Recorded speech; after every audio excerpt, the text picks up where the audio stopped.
सुबह का समय था। बिहार के एक छोटे से गांव सोनापुर में हल्की धूप खेतों पर बिखर रही थी। हवा में मिट्टी की सोंधी खुशबू घुली हुई थी। बैलगाड़ियां धीरे धीरे कच्ची सड़क पर चल रही थी। बच्चे स्कूल जा रहे थे और गांव का चौक धीरे धीरे लोगों से भरने लगा था। इसी गांव में रहता था बिहारी। गांव वाले उसे उसके नाम से ही बुलाते थे। वो एक सीधा सादा, मेहनती और खुश मिजाज इंसान था। उसके परिवार में उसकी पत्नी चंपा और 10 साल का बेटा गुड्डू थे। बिहारी रोज सुबह मजदूरी करने निकल जाता, लेकिन कभी काम मिलता और तभी नहीं। कई बार शाम तक मेहनत करने के बाद भी इतना पैसा नहीं मिलता था कि घर का पूरा राशन आ सके। उस दिन भी चंपा ने खाली डिब्बे दिखाते हुए कहा, बिहारी, घर में चावल बस आज भर के बचे हैं, तेल भी खत्म होने वाला है। बिहारी ने मुस्कुराने की कोशिश की।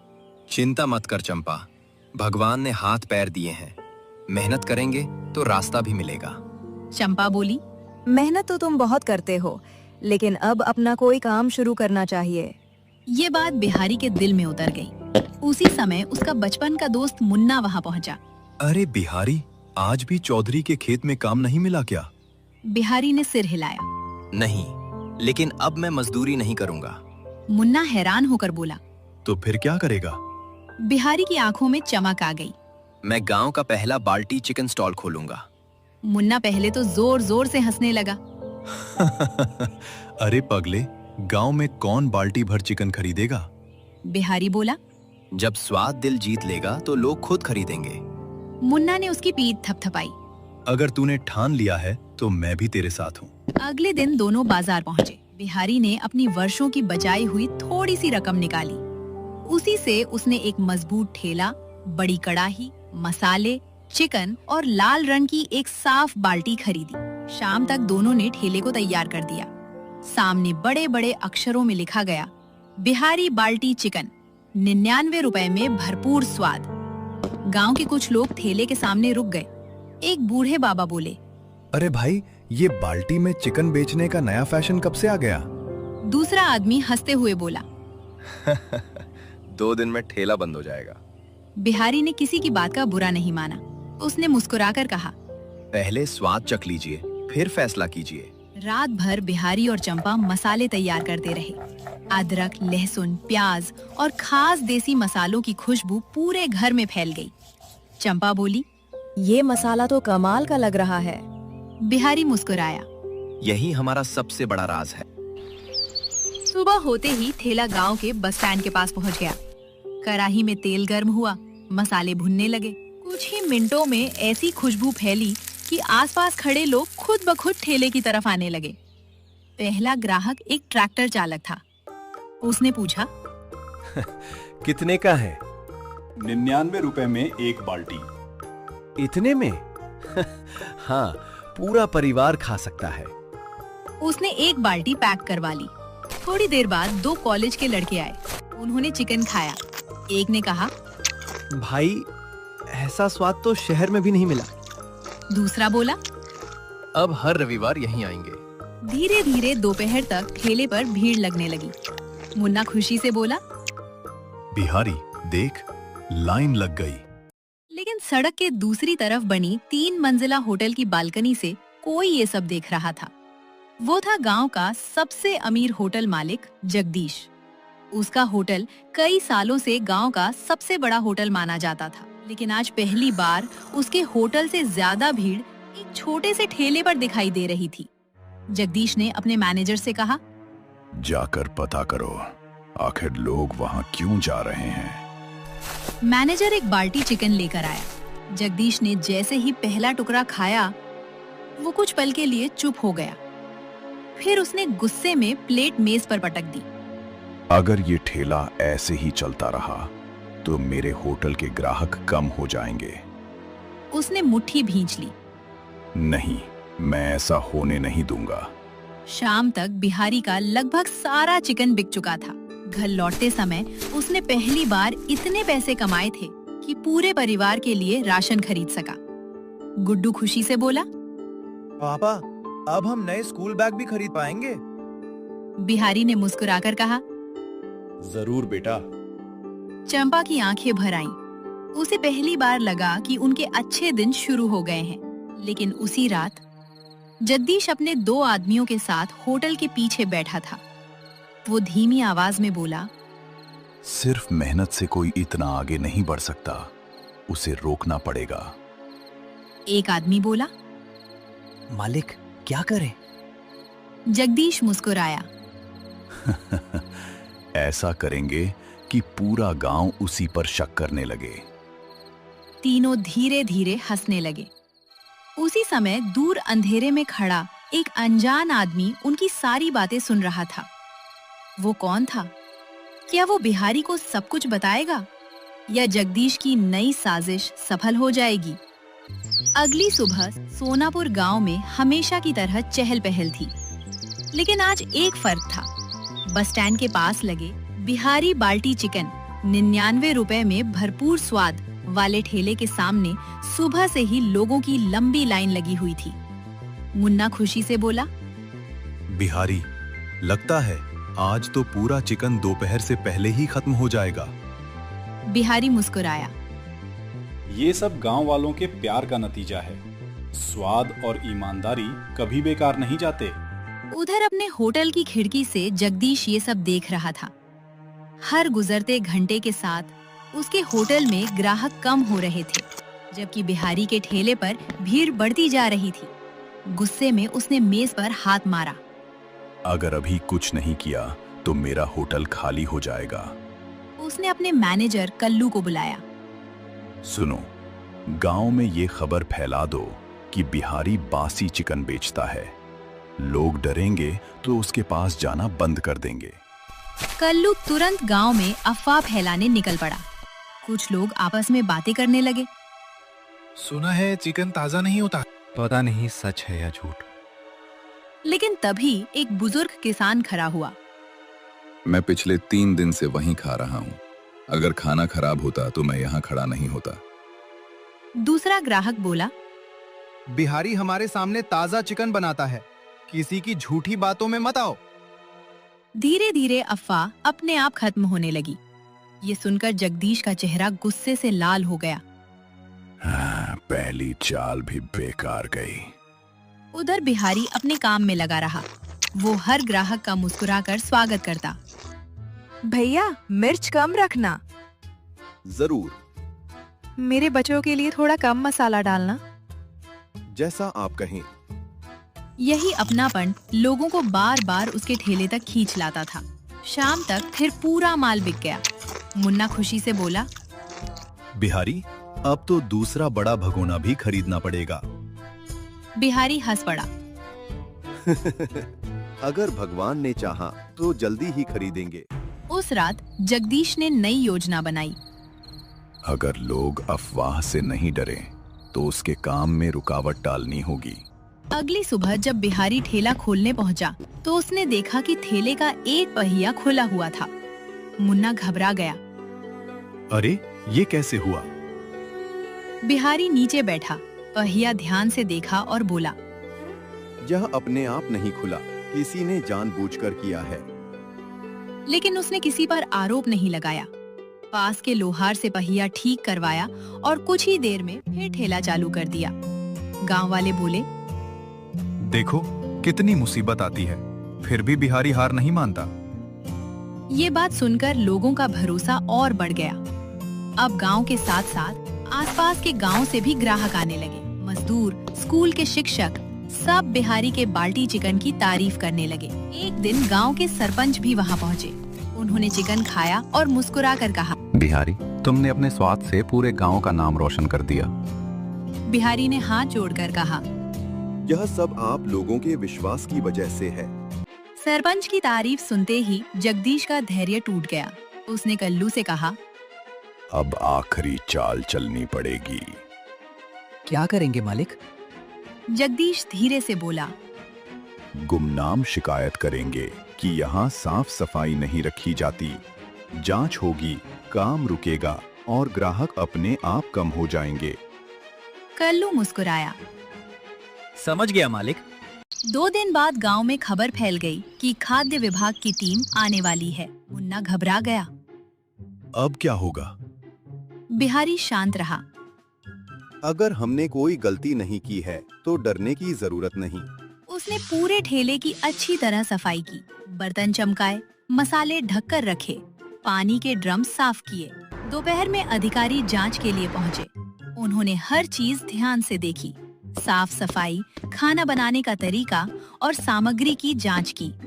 कुछ देर बाद टीम के प्रमुख ने मुस्कुराते हुए कहा, सब कुछ ठीक है, आपने बहुत अच्छी व्यवस्था रखी है। उन्होंने बिहारी की तारीफ की और चले गए। ये खबर पूरे गांव में फैल गई। अब लोगों का भरोसा पहले से भी ज्यादा मजबूत हो गया। उधर जगदीश गुस्से से कांप रहा था। बिहारी हर बार बच जाता है। तभी कल्लू बोला, मालिक, आप क्या करेंगे? जगदीश की आंखों में चालाकी झलकने लगी। अब ऐसी चाल चलूंगा कि मामला सीधे अदालत तक जाएगा और वहां फैसला करेगा मजिस्ट्रेट। उसकी बात सुनकर कल्लू भी चौंक गया, लेकिन जगदीश के चेहरे पर एक खतरनाक मुस्कान थी। आखिर जगदीश की नई साजिश क्या थी? मजिस्ट्रेट के सामने ऐसा कौन सा मामला पहुंचेगा जिससे बिहारी मुश्किल में पड़ सकता है? अगले दिन सुबह सोनापुर गांव में एक खबर आग की तरह फैल गई। बिहारी के ठेले की शिकायत जिला कार्यालय तक पहुंच गई है। बस स्टैंड पर लोग इसी बात की चर्चा कर रहे थे। मुन्ना घबराकर बोला, बिहारी, कहीं किसी ने झूठी शिकायत तो नहीं कर दी? बिहारी ने शांत स्वर में कहा, अगर हमने कोई गलत काम नहीं किया है तो सच सामने आ ही जाएगा। उधर जगदीश अपने होटल में बैठा मुस्कुरा रहा था। उसने अपने मैनेजर कल्लू से कहा, अब खेल शुरू होगा। मैंने शिकायत की है कि बिहारी बिना जरूरी लाइसेंस के कारोबार कर रहा है और मेरे होटल का नाम खराब करने के लिए झूठी बातें फैला रहा है। कल्लू बोला, मालिक, अगर जांच हुई तो? जगदीश हंसते हुए बोला, यही तो चाहता हूँ। जांच में उसका काम कई दिनों तक रुक जाएगा। 2 दिन बाद तहसील से नोटिस आया। बिहारी को बताया गया कि मामले की सुनवाई के लिए उसे स्थानीय मजिस्ट्रेट के सामने उपस्थित होना होगा। गांव में तरह तरह की बातें होने लगी। कोई बोला, लगता है बिहारी मुश्किल में पड़ गया। तो कोई बोला, नहीं, वो ईमानदार आदमी है, सच उसी के साथ होगा। चंपा थोड़ी चिंतित थी। अगर ठेला कुछ दिन बंद रहा तो? बिहारी ने उसका हाथ पकड़कर कहा, हमने मेहनत की है, किसी का हक नहीं छीना, डरने की जरूरत नहीं। सुनवाई का दिन आ गया। छोटे से न्यायालय कक्ष में गांव के कई लोग मौजूद थे। मजिस्ट्रेट ने दोनों पक्षों की बात ध्यान से सुनी। पहले जगदीश बोला, मान्यवर, ये व्यक्ति बिना नियमों का पालन किए व्यापार कर रहा है। इससे गांव के लोगों की सेहत को खतरा है। मजिस्ट्रेट ने बिहारी की ओर देखा। मान्यवर, मैं पूरी सफाई से खाना बनाता हूँ। आवश्यक कागजात के लिए आवेदन भी कर चुका हूँ और जो भी नियम बताए जाएंगे उनका पालन करूंगा। मैंने किसी के खिलाफ झूठ नहीं बोला। मजिस्ट्रेट ने कहा, सिर्फ आरोपों के आधार पर फैसला नहीं दिया जा सकता, जांच होगी। अगले दिन अधिकारियों की टीम गांव पहुंची। उन्होंने ठेले की जांच की, साफ सफाई देखी। रिपोर्ट में लिखा गया, खाना साफ सुथरे तरीके से तैयार किया जा रहा है। तत्काल कोई स्वास्थ्य संबंधी उल्लंघन नहीं मिला। अब जगदीश की पहली कोशिश फिर असफल हो गई, लेकिन वो हार मानने वाला नहीं था। रात को उसने कल्लू से कहा, अगर सीधे आरोप काम नहीं आए तो अब सबूत बनाने होंगे। कल्लू घबरा गया। मालिक, ये ठीक नहीं होगा। जगदीश बोला, गलत काम का साथ देने की जरूरत नहीं। बस कल सुबह बिहारी के ठेले के पास कुछ पुराने सड़े हुए खाने के पैकेट फेंक देना। लोग समझेंगे कि वही बेचता है। कल्लू चुप हो गया। अगली सुबह कुछ लोगों ने ठेले के पीछे गंदे पैकेट पड़े देखे। कुछ देर के लिए गांव में फिर चर्चा शुरू हो गई, लेकिन तभी मुन्ना बोला, रुको, बिहारी तो रोज सुबह सबके सामने नया खाना बनाता है। ये पैकेट यहाँ आए कहाँ से? पास की किराना दुकान के मालिक ने कहा, मैंने रात देर से किसी आदमी को यहाँ घूमते देखा था, लेकिन अंधेरा था इसलिए पहचान नहीं पाया। ये बात सुनकर मजिस्ट्रेट ने जांच टीम से कहा, जल्दबाजी में निष्कर्ष मत निकालिए, आसपास के लोगों से भी जानकारी लीजिए। जांच आगे बढ़ने लगी। उधर जगदीश को पूरा भरोसा था कि इस बार उसकी चाल सफल होगी, लेकिन उसे ये नहीं पता था कि ये छोटा सा सुराग उसकी पूरी साजिश को उजागर करने वाला है। वो सुराग क्या था? क्या सच सामने आएगा? क्या जगदीश अपने ही जाल में फंस जाएगा? इन सभी सवालों का जवाब आपको इस कहानी के आखिर तक मिलेगा, इसलिए हमारे साथ अंत तक बने रहिए। अगर आपको कहानी पसंद आ रही है तो वीडियो को एक लाइक जरूर करें, और अगर आपने अभी तक हमारे चैनल को सब्सक्राइब नहीं किया है तो अभी सब्सक्राइब कर लें और बेल आइकन भी दबा दें, ताकि ऐसी ही शानदार विलेज कार्टून स्टोरीज सबसे पहले आप तक पहुंचती रहें। अब चलते हैं कहानी के सबसे रोमांचक हिस्से की ओर। सुबह होते ही पूरा सोनापुर गांव एक ही बात कर रहा था। आज मजिस्ट्रेट साहब आखिरी फैसला सुनाएंगे। गांव के चौपाल पर लोगों की भीड़ जमा होने लगी। बिहारी अपनी पत्नी चंपा और दोस्त मुन्ना के साथ वहां पहुंचा। दूसरी तरफ जगदीश अपने महंगे कपड़े पहनकर पूरे आत्मविश्वास के साथ खड़ा था। जगदीश मन ही मन सोच रहा था, आज बिहारी का ठेला हमेशा के लिए बंद हो जाएगा। लेकिन उसे नहीं पता था कि उसकी किस्मत बदलने वाली है। मैजिस्ट्रेट ने जांच अधिकारी से पूछा, क्या जांच पूरी हो गई? अधिकारी ने जवाब दिया, जी पूरी हो गई है। मैजिस्ट्रेट बोले, जो भी सच है सबके सामने बताइए। अधिकारी ने कहा, जांच के दौरान हमें एक महत्वपूर्ण सुराग मिला। पूरा गांव चुप हो गया।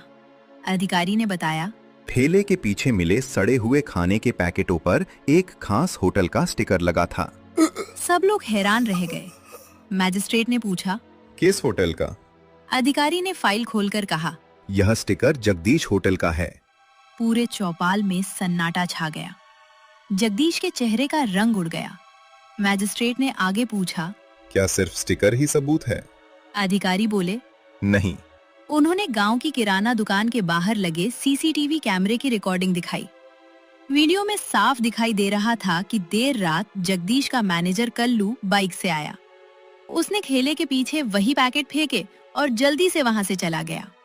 पूरा गांव हैरान रह गया। मैजिस्ट्रेट ने कल्लू से पूछा, क्या ये वीडियो सही है? कल्लू घबरा गया। कुछ पल चुप रहने के बाद उसकी आंखों से आंसू निकल आए। जी, ये सच है। ये सब मैंने अपने मालिक जगदीश के कहने पर किया था। इतना सुनते ही पूरे गांव में हलचल मच गई। जगदीश गुस्से में चिल्लाया, झूठ बोल रहा है। लेकिन अधिकारी ने कहा, कल्लू का बयान और सीसीटीवी दोनों एक दूसरे से मेल खाते हैं। मैजिस्ट्रेट ने गंभीर आवाज में कहा, जगदीश, आपने अपने प्रतिद्वंदी को बदनाम करने के लिए झूठी शिकायत की, झूठे सबूत बनाने की कोशिश की और जांच को गुमराह किया। ये कानून के खिलाफ है। जगदीश का सिर झुक गया। उसे अपनी गलती का एहसास होने लगा। कुछ देर बाद जगदीश बिहारी के सामने आया। धीमी आवाज में बोला, बिहारी, मुझसे बहुत बड़ी गलती हो गई, मुझे माफ कर दो। पूरा गांव बिहारी की तरफ देखने लगा। बिहारी मुस्कुराया और बोला, गलती मान लेना भी हिम्मत की बात है। मैं दुश्मनी नहीं रखना चाहता, लेकिन याद रखना, किसी की मेहनत को रोकने की कोशिश कभी मत करना। जगदीश की आंखों में शर्म साफ दिखाई दे रही थी। मैजिस्ट्रेट ने अपना अंतिम फैसला सुनाया। बिहारी के खिलाफ लगाए गए सभी आरोप निराधार पाए गए हैं। उसका व्यापार जारी रहेगा। जगदीश के खिलाफ झूठी शिकायत और जांच में बाधा डालने के मामले में कानून के अनुसार कार्रवाई की जाएगी। पूरा चौपाल तालियों से गूंज उठा। कुछ महीनों बाद बिहारी का छोटा सा ठेला अब एक बड़े और साफ सुथरे बिहारी बाल्टी चिकन रेस्टोरेंट में बदल चुका था। अब वहाँ गांव के साथ साथ दूर दूर से लोग आने लगे। मुन्ना कैश काउंटर संभालता था। चंपा रसोई का काम देखती थी। गांव के कई बेरोजगार युवाओं को भी वहाँ रोजगार मिल गया। एक दिन सरपंच ने मुस्कुराते हुए कहा, बिहारी, तुमने सिर्फ अपना नहीं, पूरे गांव का नाम रोशन किया है। बिहारी ने हाथ जोड़कर जवाब दिया, जब गांव साथ देता है तब सपने सच हो जाते हैं। इस कहानी से हमें यही सीख मिलती है कि ईमानदारी, मेहनत और धैर्य का रास्ता कभी आसान नहीं होता, लेकिन अंत में जीत हमेशा सच की ही होती है। अगर आपको ये कहानी पसंद आई हो तो वीडियो को लाइक करें, अपने दोस्तों के साथ शेयर करें और ऐसी ही शानदार विलेज कार्टून स्टोरीज देखने के लिए हमारे चैनल को सब्सक्राइब करना बिल्कुल ना भूलें। धन्यवाद। फिर मिलेंगे एक नई और रोमांचक कहानी के साथ।